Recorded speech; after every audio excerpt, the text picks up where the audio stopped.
홍종학 중소벤처기업부 장관 후보자의 인사청문회가 오늘 열렸습니다. 편법 증여와 딸의 국제중학교 입학 등 그의 언행 불일치 행보에 대한 질타가 쏟아졌습니다. 생명보험업계가 재무 부담을 키우는 새 국제회계기준 도입이 코앞인 상황에서 신규 계약마저 줄어 생존에 대한 우려가 커지고 있습니다. 김정원 신임 카이 사장이 T-50 고등훈련기와 한국형 기동헬기 수리온 등에 대한 장밋빛 해외 수출 전망을 내놨습니다. 치킨 업계가 잇따른 소송에 휘말리고 있습니다. 네네치킨은 BHC 치킨을 상대로 특허권 소송을, BHC 치킨은 BBQ 치킨을 상대로 물류 용역대금 청구 소송을 걸었습니다.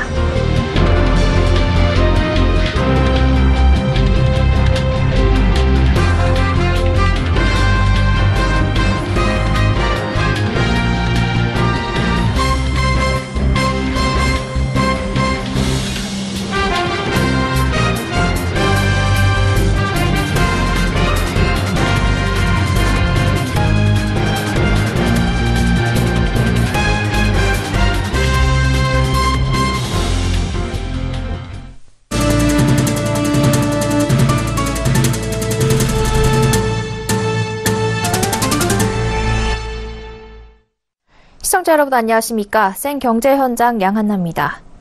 내가 하면 로맨스, 남이 하면 불륜, 이른바 내로남불의 대명사로 불리며 논란의 중심에 선 홍종학 중소벤처기업부 후보자의 인사청문회가 오늘 열렸습니다. 핵심은 부의 대물림과 관련된 편법 증여, 딸의 국제중학교 입학 등 그의 언행 불일치 행보였습니다. 인사청문회 현장을 김혜영 기자가 다녀왔습니다. 인사청문회 전부터 험로가 예상됐던 홍종학 후보자. 최대 쟁점은 이른바 재산 쪼개기로 불리는 편법 증여. 홍 후보자는 탈세가 아닌 절세라고 주장하지만 교묘한 꼼수라는 지적입니다. 앞으로는 부의 대물림을 비판하면서 뒤로는 상속 이득을 챙기는 이유 배반적인 모습을 보이고 그것을 국민 앞에 해명하는 과정에서 합리적 절세라는 국민 기만적 단어를 쓰면서 자가당착적인 모습을 보이고 있기 때문입니다. 홍 후보자는 국회의원 시절 과도한 부의 대물림을 정면에서 비판해왔던 인물입니다. 그러나 정작 본인과 배우자, 중학생 딸이 장모로부터 아파트와 상가 등을 편법 증여를 받아 5년 새 30억 원가량의 재산이 증가한 사실이 드러났습니다. 과다한 상속과 증여가 서민의 의욕을 꺾는다며 상속세 및 증여세법 개정안을 공동 발의하셨습니다. 국회의원 시절에요. 맞습니까? 네, 그렇습니다. 지금 본인이 발의했던 상속세법이 오늘 인사청문회에서 자기 스스로의 발목을 묶는 자승자박으로 되돌아올지 미처 모르셨던 것 같은데. 홍 후보자는 차분하게 답변을 이어갔습니다. 제가 공적인 일을 하면서 제 사적인 이익을 생각해 본 적이 없습니다. 딸의 국제중학교 진학 사실도 도마 위에 올랐습니다. 특목고 폐지를 주장하더니 자신을 특목 중에 보내는 말 따로 행동 따로가 문제입니다. 그가 저술한 책도 공격의 대상이 됐습니다. 그 책 내용 중에 보면은 중소기업을 운영하는 데 성공했는지 몰라도 그들에게는 근본적인 한계가 있다. 이게 얼마나 중소기업인들을 이렇게 비하한, 폄하한 이런 내용입니까?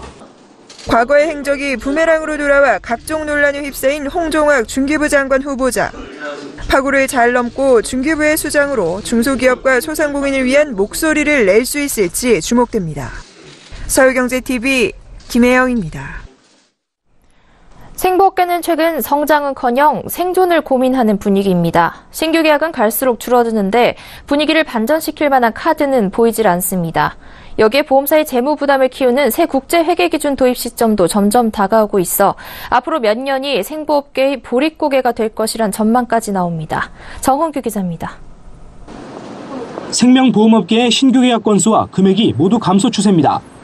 생명보험협회에 따르면 25개 생보사가 올해 1월에서 8월까지 받은 신계약 건수는 약 997만 건으로 지난해 같은 기간보다 1.4% 줄었습니다.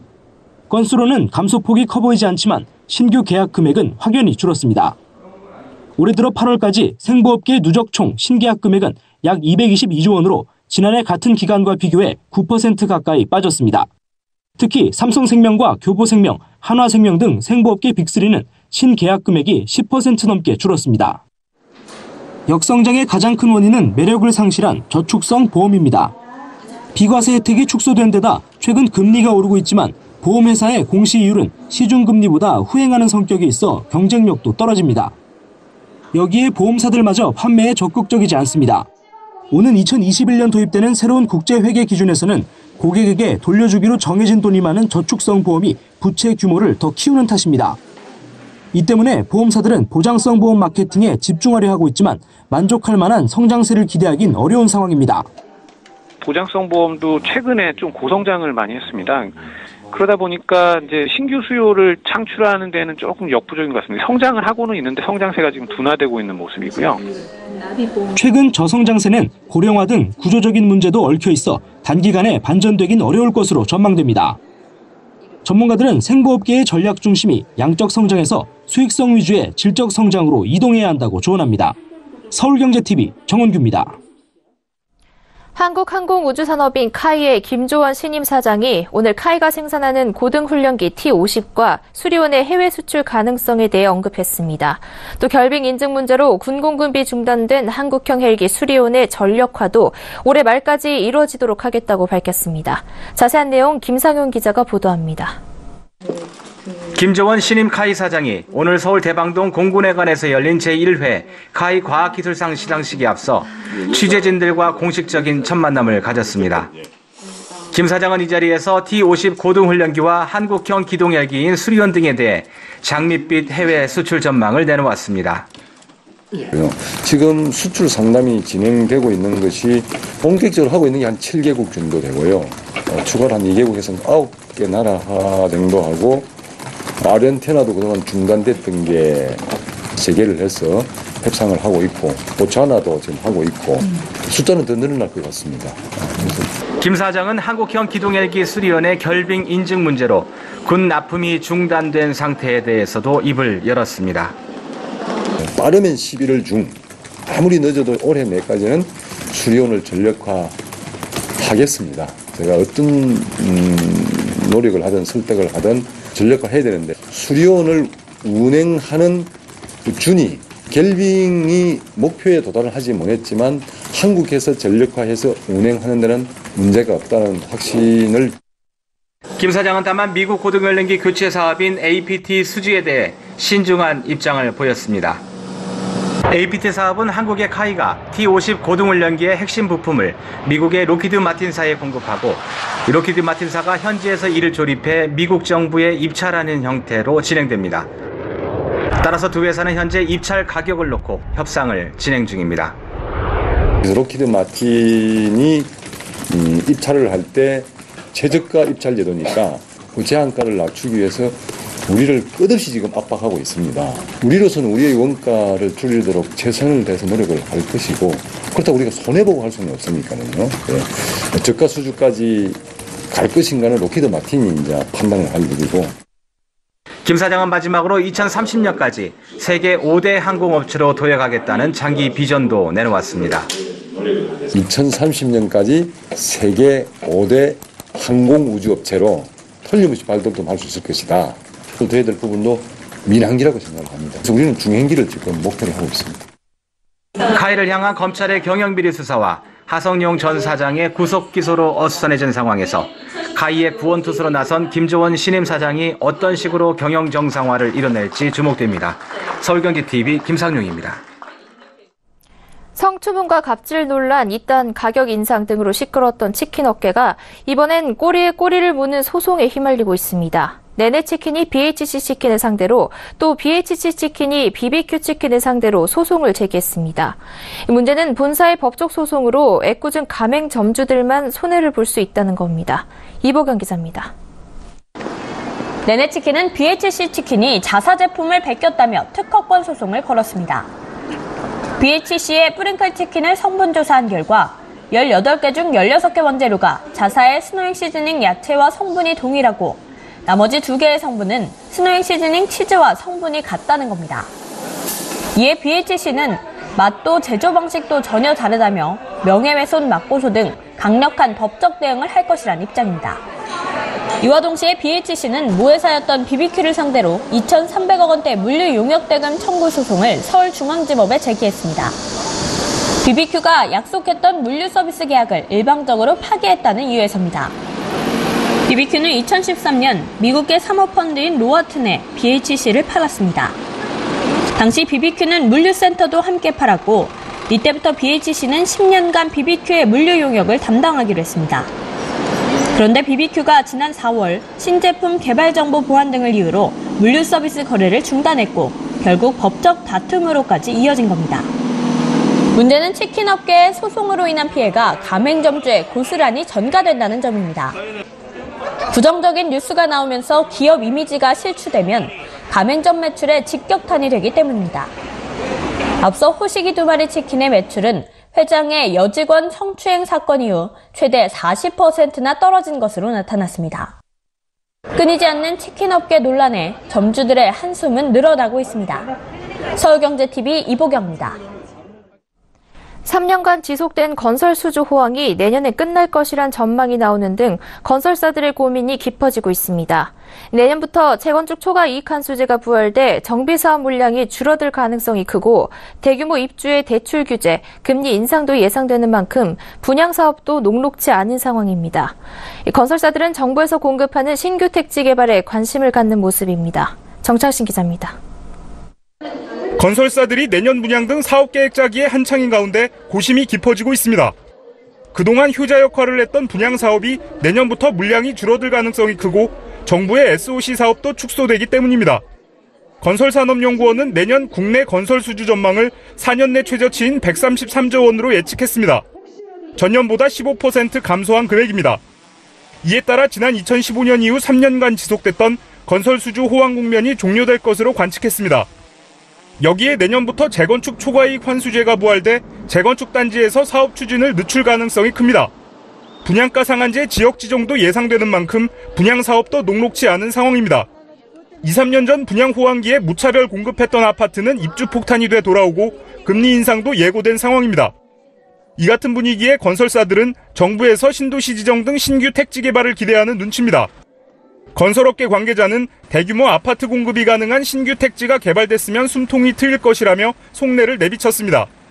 정부는 지난 2011년 이후 수도권에서 신규 택지 개발을 중단한 상황이지만 지난 8일 부동산 대책에서 2019년 이후 신규 택지 발굴을 추진하겠다는 입장을 밝혔습니다.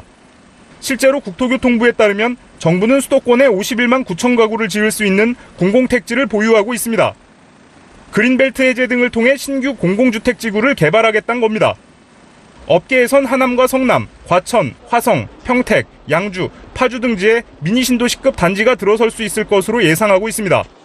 특히 하남은 전체 면적의 80% 이상이 그린벨트로 묶여있어 개발 가능성이 큰 상황이고 화성과 평택은 개발 여력이 충분할 것으로 관측되고 있습니다.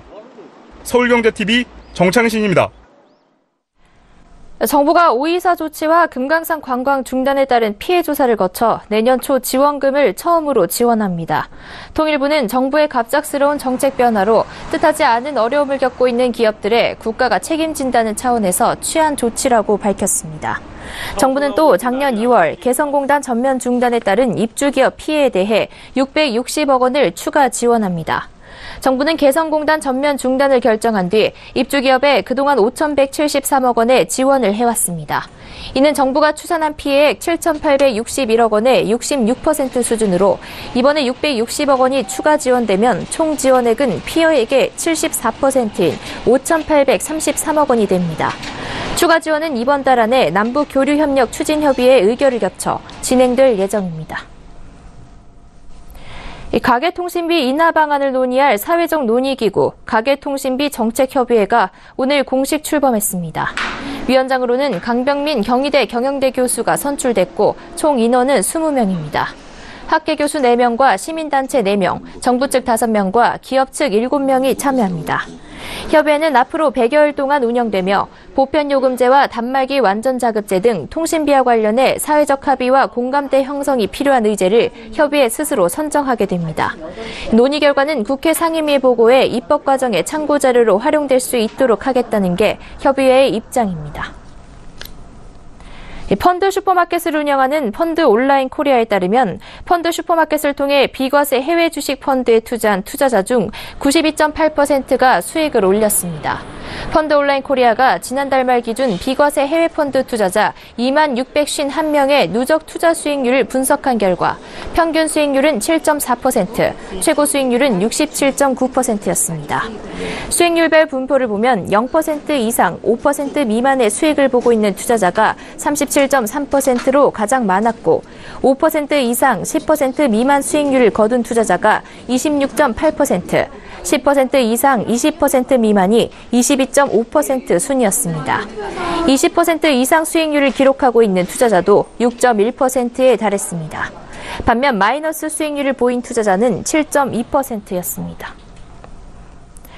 오늘 하나금융그룹이 서울 중구 하나금융사옥에서 2017 모두 하나데이 캠페인을 열었습니다. 2017 모두 하나데이 캠페인은 하나금융그룹이 서울시 롯데제과와 손을 잡고 소외계층을 위한 김장김치를 담그고 나누는 행사입니다. 김정태 하나금융그룹 회장을 비롯해 각 계열사 임직원, 가족사랑 봉사단 등 350여 명이 행사에 참가했습니다. 이들은 시내 저소득 다문화 가정 등 취약계층 2,800가구에 전달할 김치 11,111포기를 함께 김장했습니다. 이날 담근 김치 중 300박스는 저소득 다문화 300가구에 곧바로 전달하고 나머지 2,500박스는 각 자치구의 푸드뱅크, 마켓을 통해 2,500가구에 전달합니다. 코스피가 오늘 외국인 순매도의 영향으로 전날에 이어 하락 마감한 반면 코스닥 지수는 2년 2개월여 만에 720선을 돌파했습니다. 코스닥 시장에서 기관은 7년 6개월 만에 최대 규모의 순매수세를 보였습니다. 중국과의 관계가 회복되면서 중국 최대 온라인 행사 광군제 특수를 맞아 국내 화장품 업계가 들썩이고 있습니다. 예약 판매 기간 준비한 물량이 모두 팔리고 주문량이 2배 정도 늘어난 제품도 있습니다. 홍종학 중소벤처기업부 장관 후보자는 오늘 수제맥주 시장에서 그랬던 것처럼 젊은 창업자들이 못 들어가는 곳에 과감하게 규제를 완화해 산업을 살려보겠다고 밝혔습니다.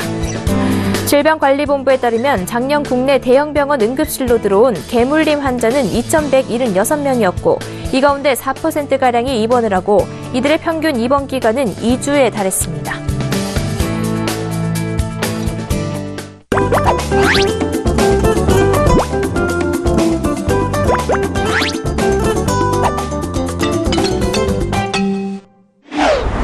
가을도 벌써 끝나가고 날씨도 제법 쌀쌀해졌습니다.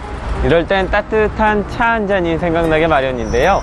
그래서 오늘 센즈라이프에서는 몸도 따뜻하게 해줄 뿐만 아니라 마음까지 따뜻하게 해줄 수 있는 차의 매력에 대해 알아보겠습니다.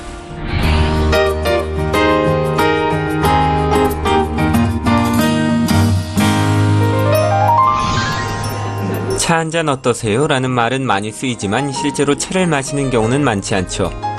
현재 국내 20세 이상 성인 1인당 연간 커피 소비량은 400잔, 차 소비량은 100g입니다.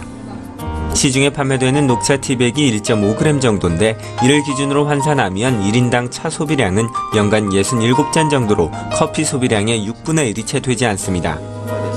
이처럼 지금은 차가 홀대받고 있지만 기록에 의하면 우리나라가 차를 마신 역사는 삼국시대로 거슬러 올라갈 정도로 오래됐습니다. 매년 명절에 지내는 차례도 한자 그대로 신과 조상의 차를 올리는 의식이었습니다. 삼국시대 때는 차를 휴대하며 마실 수 있도록 찻잎을 쪄서 틀에 넣어 굳힌 이른바 떡차가 유행했는데 지금은 찾아보기가 쉽지 않습니다. 고려시대 때는 차 문화가 절정을 이루어 왕족과 양반들도 술보다 차를 즐겼습니다. 하지만 조선 왕조가 유교를 숭상하고 불교를 배척하면서 차를 관리하던 사찰들의 재정이 악화됐고 차에 대한 세금은 늘어 차 생산은 물론 차 문화까지 쇠퇴했습니다. 이후 다산정약용 등 우리 차의 우수성을 주장한 학자들이 나왔지만 차가 대중화되지는 못했고 1980년대에 이르러서야 차 보급이 활기를 띠기 시작했습니다. 차는 일반적으로 발효 정도에 따라 녹차, 백차, 황차, 청차, 홍차, 흑차로 나뉩니다. 찻잎은 딴 후부터 산화작용에 의해 발효가 시작되는데 뜨거운 솥에 볶거나 쪄서 발효를 막은 것이 녹차입니다. 흑차는 발효가 가장 많이 된 차이며 최근 건강식품으로 떠오르는 보이차는 발효를 막지 않고 시간이 지나면서 찻잎이 자연스럽게 발효되도록 한 차를 말합니다.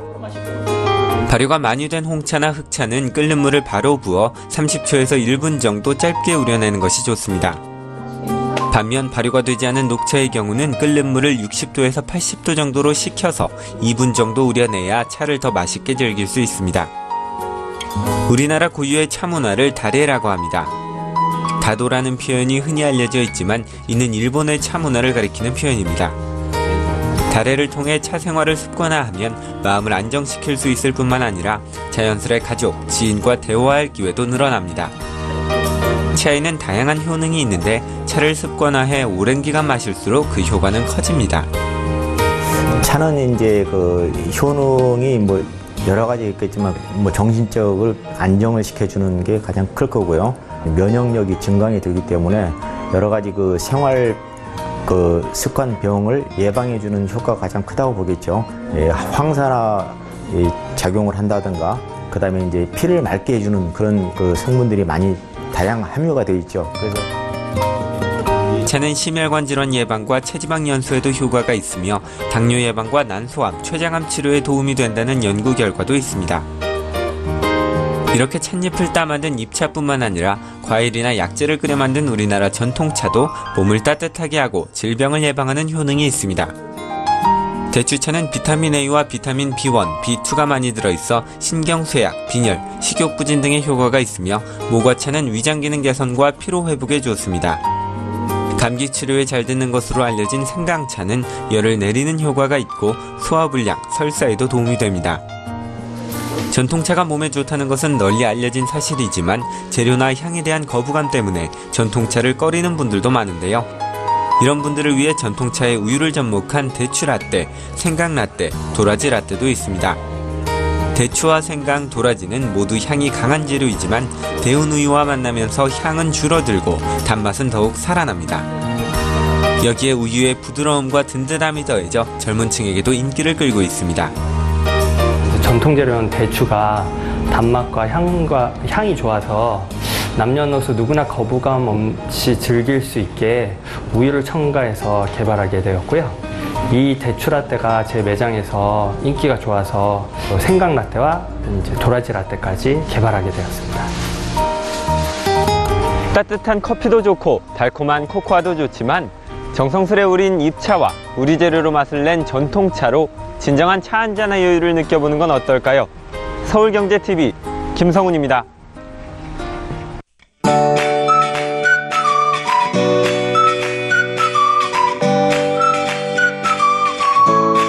안녕하세요. K웨더 라이프스타일 예보 차씨입니다. 날씨가 흐립니다. 중북부는 비가 대부분 그쳤지만 충청 이남은 여전히 비가 내리고 있는데요. 앞으로 5mm 내외의 비가 더 내리겠고요. 돌풍과 함께 천둥, 번개가 치는 곳도 있겠습니다. 시설물 관리와 안전사고에 유의하시기 바랍니다. 이 비는 늦은 밤에 대부분 그치겠습니다. 다만 비가 그친 뒤에는 황사 소식이 있습니다. 어제 중국 북부지방과 고비 사막에서 황사가 발원했는데요. 이 황사가 비구름 뒤를 따라와 오늘 밤부터 내일 오전 사이 우리나라에 영향을 주겠습니다. 외출 전 황사 현황 반드시 확인하시기 바랍니다. 기압골 후면에 따라 황사뿐만 아니라 찬 공기도 밀려옵니다. 이 찬 공기로 인해 비가 그친 뒤에는 추워집니다. 내일 아침 기온 서울 2도, 춘천은 영하 1도, 전주 5도까지 떨어지겠고 강한 바람으로 인해 체감 온도는 이보다 낮겠습니다. 다음은 자세한 지역별 내일 날씨를 나절 예보를 통해서 살펴보겠습니다. 중부지방 아침에 서울 2도, 춘천은 영하 1도로 춥겠고 여기에 오전까지는 황사에도 주의하셔야겠습니다. 동해안 지방도 내일은 비 소식 없고 역시 아침 기온 강릉 상도 등으로 낮겠습니다. 남부지방도 점차 맑은 하늘을 되찾겠지만 아침 기온 전주 5도 등으로 낮은 기온 분포를 보이겠습니다. 바다의 물결 전해상에서 매우 거세일 것으로 보여 유의할 필요가 있겠습니다. 일요일에는 더 추워집니다. 옷 든든히 챙겨 입으시기 바랍니다. 다행히 월요일부터는 아침 기온이 예년 수준을 회복했다가 화요일 전국적으로 비가 오다 그친 뒤 다시 추워지기 시작해 목요일에는 서울의 아침 기온 영하권까지 떨어지겠습니다. 날씨였습니다. 센 경제 현장 여기까지입니다. 시청해주신 여러분 고맙습니다.